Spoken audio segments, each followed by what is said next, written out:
Beveling is a crucial step in here. This is where we start getting some depth to our tooling. This is a checkered bevel. All these tools that I'm using here are just out of the beginner's deluxe kit that we offer. But this large checkered bevel here, we're going to start by tooling or by beveling around these borders. So I want to be beveling in from the border. So I want the flat part of that bevel towards me. That way it's casting the shadow in to the tooling area here. And I'm hitting that tool down, letting it pick up, moving it to the side just a little bit, and then hitting that back down again. By being consistent with how hard I'm hitting, how much I'm moving that to the side, that's when we start getting that nice smooth bevel line that we're after. As you practice, you'll get your tempo picked up and we'll get faster at it. But starting slow is what's going to help you. We don't want to go too fast and get inconsistent with how hard we're hitting, how far we're moving our bevel in between strikes of that maul, and creating those choppy lines.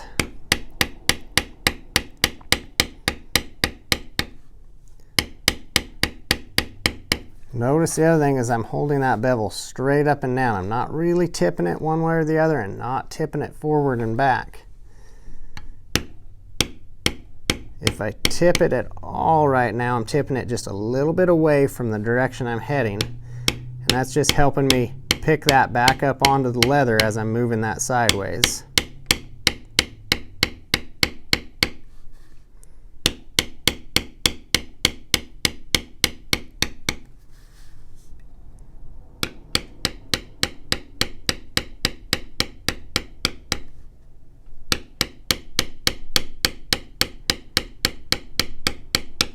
We're going to continue on these borders and we'll come back and talk about which side of the lines we bevel in this floral area. Before we start beveling in this floral work or in this vine work, I'm going to re-wet this leather a little bit. It's not too bad now, but I can imagine that if you're just starting out, it might take a while to bevel around there. You're going to be ready to re-wet that down. And so notice as I re-wet that, it's not taking near as long for it to absorb there. It's sucking in there a little bit quicker than right when we finished putting it on the first time. So I know that it needed a little bit more water. You're going to tell by the sound of your tools. It's going to start sounding a little bit more hollow. The feel of it, it's going to be a little bit harder as you're tooling, not quite as much give to it, and you're not going to be getting that nice dark burnish line as when you have the right moisture content in there. So it's not that it has to be this dark. It can lighten out and still have moisture down in that leather that'll bring that color out. But those are just a few of the signs that you start watching for how long you can go before you need to put some more water on there. Now, which side of the lines do we bevel on? Let's look at two ways to look at this here that'll be really easy. For one, this is an outside border line. Figure right out here, right? These ones we know are just going out into this area, which we're going to put a border stamp around, and then we'll leave that for that natural patina of the leather. But out into that area, I know I want my tooling to stand up from out there, so I can start by beveling down that way, pushing that out away from there. Once you start on a line in one direction, meaning on this side of the line, you're going to stay on that side of the line until that line ends, until it runs into something like right here. So we can just take this line by line here. This line here, it goes out into this area, so I can start that. Now I stay on that line. Once I started, I stay on it all the way. So I can carry that in. I fade that out just by lightly tapping as we come down that line. Let's move around here. This line here is out into this outside area. So any pattern that the edge of the vine work is the edge of the pattern, like out into here, and this is creating that border.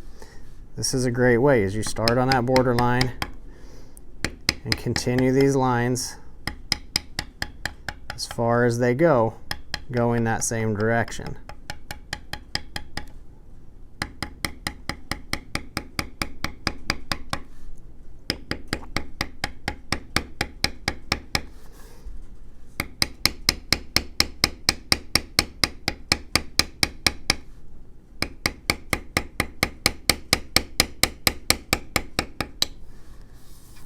One last line here that's making up this little border area.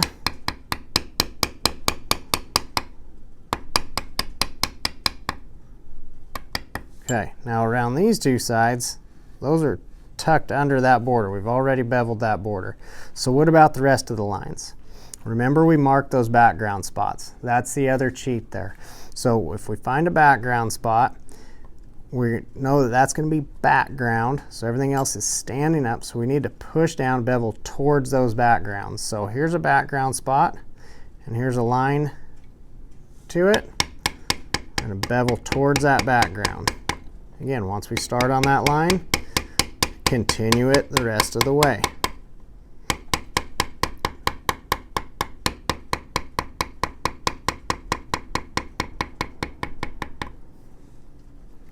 Okay, we can keep going around here. There's that same background spot we were working with. Well, that other line, it needs to go towards it as well.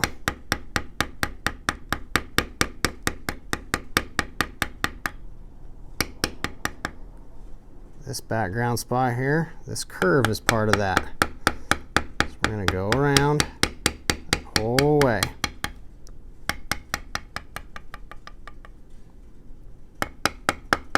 Remember, once we start on that line in one direction, we continue it out. So we're going to continue all the way around this curve.